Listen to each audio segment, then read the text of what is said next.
Aqui no cadastro de completo, o que a gente tem? O nome do produto, que serve para poder identificar visualmente aqui, na hora que você estiver pesquisando, para saber o que é. Então, mais para sua identificação e para a identificação do cliente. A gente tem também o código interno e o código de barras. São dois códigos diferentes, né, mas que podem ser utilizados para identificar o produto por número, ou então por uma sigla, alguma coisa, né? Então, por exemplo, eu tenho aqui essa chapa, né? Então, eu posso dar um código interno, 0408, porque ao invés de eu ter que digitar a chapa, fina, frio, se ela tiver identificada com código, com a etiqueta, né? Eu posso simplesmente ou digitar, ou eu posso efetuar a leitura com o leitor, né? Se tiver a etiquetinha lá. O código de barras, o sistema também gera um código maior, mas geralmente é aquele código que vem no produto, tá? Geralmente tem 13 dígitos, ele já vem aqui no produto, né? Geralmente começa com 789, mas tem umas outras formas também.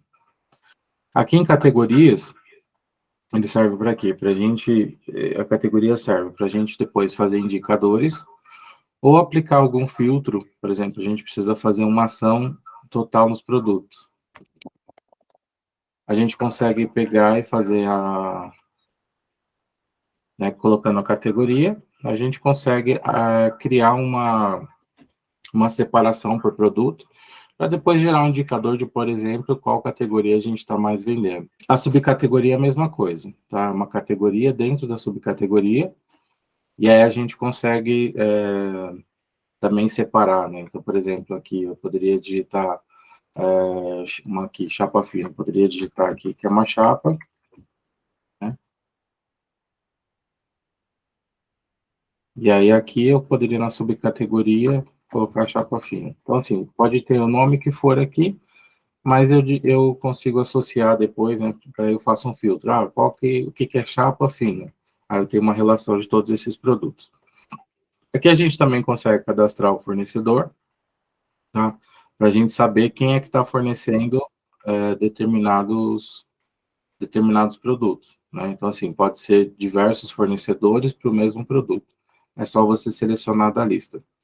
Se ele não tiver cadastrado, isso daqui em vários campos do App Loja tem esse controle. Se você clicar, né, aqui na abinha aqui, né, e ele vai aparecer esse botão aqui, ó, editar itens de lista. Então, diversos controles vai ter essa opção de você poder cadastrar o fornecedor, né, ou fazer algum cadastro, e aí depois aparecer ele na lista. Tá? Da mesma forma que foi feito com a categoria e a subcategoria. Aqui na localização, ele serve para você identificar onde que ele está. Então, por exemplo, se você tem uma prateleira, onde você guarda os seus produtos, né? Você pode colocar aqui, ó, prateleira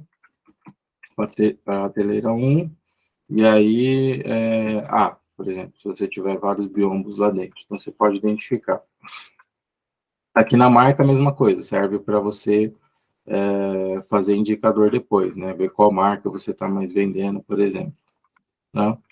Essa parte do insumo, ela serve para... Então, se você tem produtos que você utiliza para fabricar os produtos que você vende, ou então produtos que você utiliza ali para fazer limpeza, por exemplo, né? E aí você queira deixar ele no estoque, se você marcar ele como insumo, ele não vai aparecer lá na tela de vendas, ele vai aparecer só aqui, e na tela de saídas também. Aqui é uma descrição, então a descrição a gente consegue colocar mais informação sobre o produto, né, qualquer informação ali adicional, que não precisa sair lá no recibo, no pedido. E aí a gente tem os custos aqui. Tá? A Uploja tem 5 custos aqui que a gente pode colocar, 5 preços. Tá? O preço de custo é o preço que você paga no produto. Então, por exemplo, você compra um produto, e aí você vai lá e comprou ele por R$ 50, né? O varejo é o preço que você vende ali normalmente, no preço de venda comum, digamos assim, que é o varejo. E aí tem o atacado também. Esse markup é uma porcentagem de lucro sobre o custo de compra, né? O custo do produto.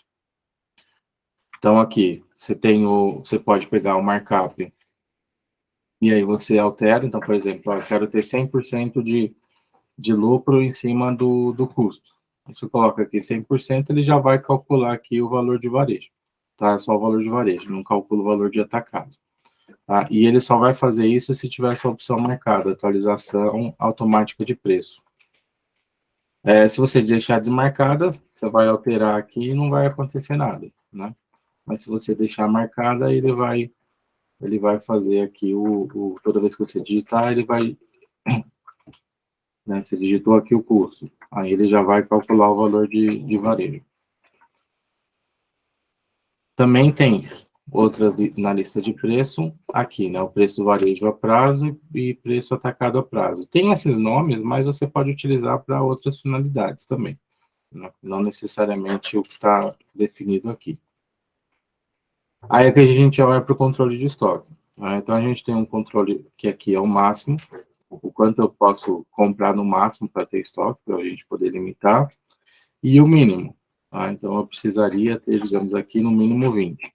Esse mínimo, ele vai servir para depois você conseguir gerar um relatório de tudo que você precisa repor, né? Então, por exemplo, se você tem ali que você vende 5 produtos ali por semana, e aí o seu fornecedor demora 2 semanas para entregar, né? Então, você pode colocar aqui que você precisa ter no mínimo 11, porque aí quando você, né, chegar no 11, você já faz uma encomenda, e aí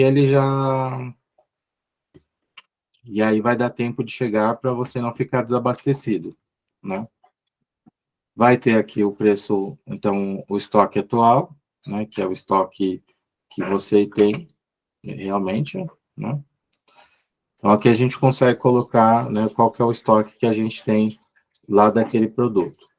É possível fazer, então, o estoque, as quantidades, separado por variação, né? Então, assim, pode ter o mesmo produto com variações diferentes. Geralmente, isso daqui pode, por exemplo, loja de roupa, né? Você poderia ter o mesmo produto, né? Um exemplo mais clássico, a gente podia ter o mesmo produto com tamanhos e cores diferentes.